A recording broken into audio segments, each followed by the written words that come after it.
Fritz? Ja, det hedder min far også. Er det rigtigt? Ja. Ja, men der er ikke så mange af os, faktisk.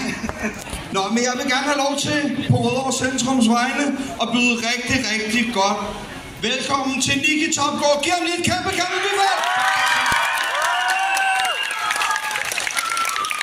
Og hold da op, hvor er der mange mennesker, og jeg kan godt love, at vi har glædet os rigtig meget.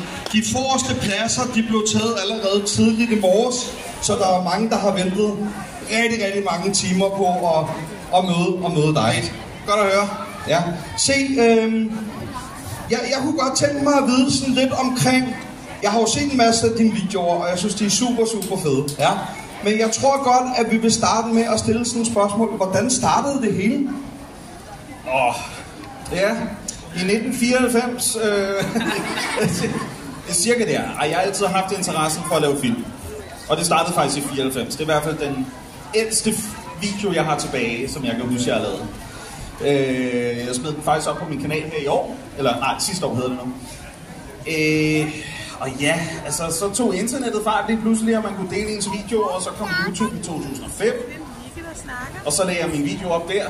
Vidste ikke, hvad YouTube ville blive til, og så videre. Der er mange, der spørger, hvorfor valgte jeg at blive YouTuber, men det var lidt det, der valgte mig, synes jeg. Så ja, det er den korte historie. Så det var ikke en plan om sådan, nu vil jeg gerne være YouTuber, fordi det vidste man slet ikke rigtigt sådan på den måde, at det kunne blive til det. Men det starter med en interesse omkring at prøve at lave nogle videoer, og så tager det bare fart efterhånden. Er det nogenlunde? Ja, man kunne heller ikke tjene penge på YouTube de første 5 år. Nej, der var det bare gratis indhold, man lavede, og det var bare fedt af